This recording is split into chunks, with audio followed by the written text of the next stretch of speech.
Coucou les amis, bienvenue sur la chaîne de l'empreinte du Sphinx. Ici Salama pour une nouvelle astrolune et nous allons parler de la pleine lune en Gémeaux. Alors déjà je précise quand même, j'ai arrêté de faire des astrolunes pour le premier quartier et dernier quartier de lune parce que je m'aperçois dans les statistiques que c'est très très peu regardé, très peu demandé. Du coup, je les inclus. Je vais faire 2 astrolunes par mois, à savoir à la pleine lune et à la nouvelle lune. Et donc, voici la pleine lune en Gémeaux du 8 décembre 2022 et quelques autres temps forts astrologiques. Et d'abord, un grand merci, merci pour ta présence, merci pour ton écoute, merci pour ton abonnement, merci pour tes petits pouces en l'air, tes petits likes, merci pour tes partages, pour les personnes que tu connais ou pas sur tes réseaux sociaux ou dans ta vie privée. Partage avec ces personnes-là si tu penses que mes vidéos peuvent les aider d'une manière ou d'une autre, leur apporter des éléments de réponse comme ils t'en apportent à toi. Et d'ailleurs, tu peux écrire en commentaire comment ces vidéos résonnent pour toi, ça me fera vraiment plaisir. Ce sera vraiment d'être dans le partage, d'être dans l'échange avec la communauté qui grandit autour de l'empreinte du Sphinx. Et moi-même, je réponds à tous les commentaires. Merci beaucoup. Eh bien, puisqu'on parle de communication, on va commencer cette astrolune, enfin c'est surtout parce que ça se présente comme ça dans la date, mais je trouve que ça fait une belle transition. On va commencer cette astrolune en parlant du 6 décembre 2022, Mercure, la planète de la communication, des échanges, de l'intelligence, du partage, du commerce, entre dans le signe froid terrestre, le dernier et troisième signe de terre, un Capricorne, le signe cardinal de terre. Et donc, Mercure en Capricorne va apporter plus de structure dans nos pensées, dans notre communication et dans nos échanges, et plus de maturité aussi. Et ce que nous aurons appris lors de nos explorations avec Mercure en Sagittaire, nous pourrons le structurer et l'intégrer pour la durée avec Mercure en Capricorne. Et on voit ici qu'elle a un aspect frictionnant, à savoir un carré avec Jupiter en Poisson, Jupiter qui est entre autres la planète des excès, qui nous met en garde contre un éventuel excès de rigueur ou de froideur dans nos propos, ce qui pourrait provoquer une forme d'enfermement, et nous dit plutôt gardons l'esprit ouvert comme avec les énergies du Sagittaire. Signe de feu, signe mutable de feu, le Sagittaire. Alors, ensuite, le 8 décembre, à 5h08, c'est la pleine lune à 16 degrés 2 minutes du signe des Gémeaux. Soleil en Sagittaire, lune en face en Gémeaux. Et ce soleil en Sagittaire nous montre, pendant ce mois-là, ce mois solaire en l'occurrence, il nous montre la diversité du monde, voire des mondes, la diversité des croyances, la diversité des connaissances, et ça nous permet justement cette fameuse ouverture d'esprit. La lune en face, dans le signe des Gémeaux, va nous éclairer sur ce qui ne nous convient plus dans notre environnement proche, puisque la pleine lune, c'est un peu une forme de bilan, mais ça va aussi nous inviter à explorer cet environnement proche.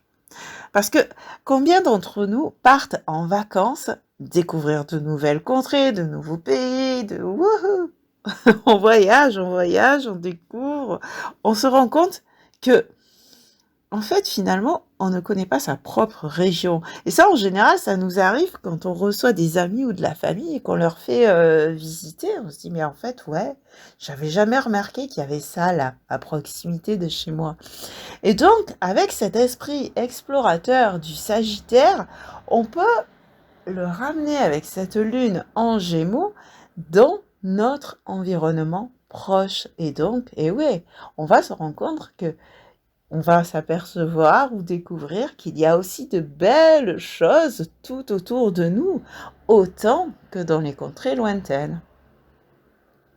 Ensuite, on voit ici que Mars est conjointe à cette pleine lune, et Mars qui est rétrograde, donc qui nous parle d'action intérieure et d'action mentale, surtout en ce moment. Et là, elle va vraiment nous inviter cette conjonction va nous inviter à explorer à l'intérieur de nous. Donc, content d'explorer dans notre environnement proche, on peut carrément explorer à l'intérieur de nous pour découvrir notre propre richesse intellectuelle et ainsi comprendre comment nous pourrons mettre cette richesse en action au service de notre cœur, de ce qui nous fait du bien à l'intérieur, la lune, et non pas au service de notre ego, le soleil, qui est en face, là, qui se trouve en opposition à Mars. Donc ça, c'est l'aspect un peu plus négatif du soleil, qu'on nous dit, ben là, non, sois vraiment plutôt à l'écoute de ton cœur, et c'est l'intelligence émotionnelle en même temps, si quelque part, c'est d'apprendre l'intelligence émotionnelle et mettre en action ce qui nous vient de cette intelligence émotionnelle et non pas juste l'intelligence, la théorie des bouquins, des il faut, tu dois. Non, il y a vraiment cette, voilà, cette ouverture du cœur qui est ici une fois de plus renforcée. Ensuite, le 10 décembre à 14h45, heure de Paris, c'est vrai que je ne précise plus, mais ouais, je parle toujours heure de Paris, Vénus va rejoindre Mercure dans le signe du Capricorne. Donc, il se peut que des rencontres qui ont été faites ou qui auront été faites lors de nos explorations sagittariennes donnent naissance à des relations durables, stables, basées sur la loyauté, parce que ça, ce sont les caractéristiques de Vénus en Capricorne. Alors, attention, parce que Vénus forme un carré avec Jupiter en Poisson, donc on nous dit de faire attention avec qui on va s'engager.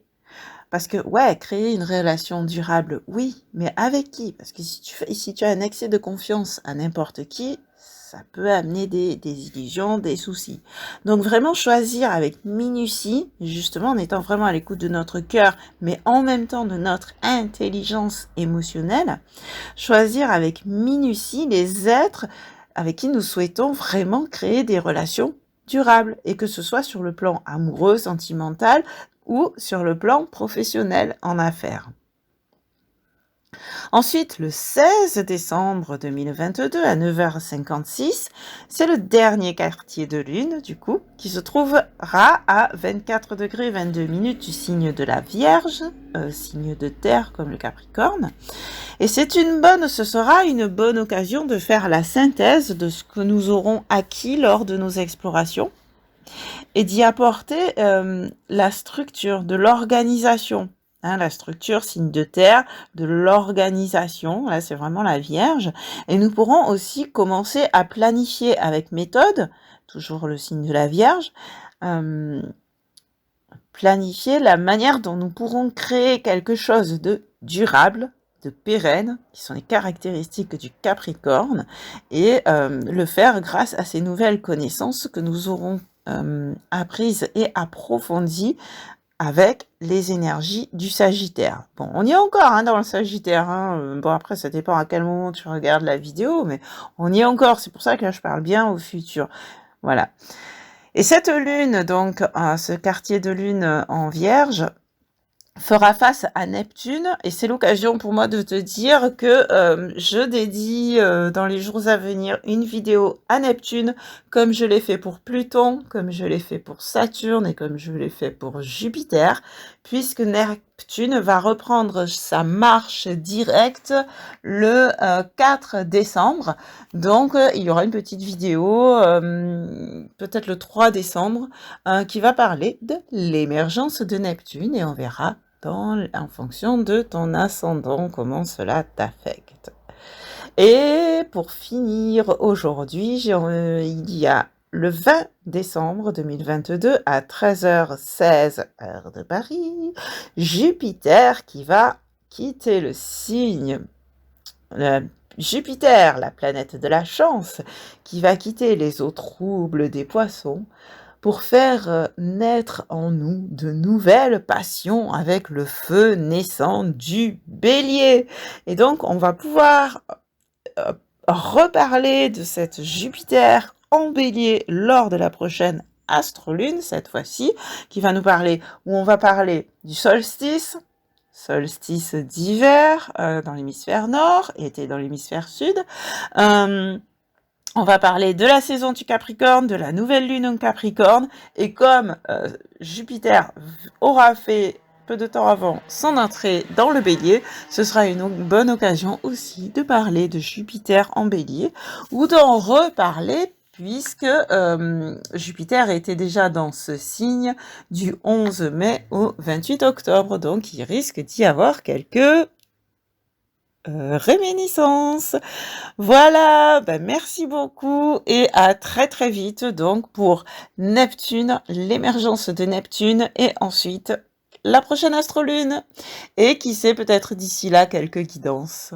Allez, à tout bientôt. Ciao ciao.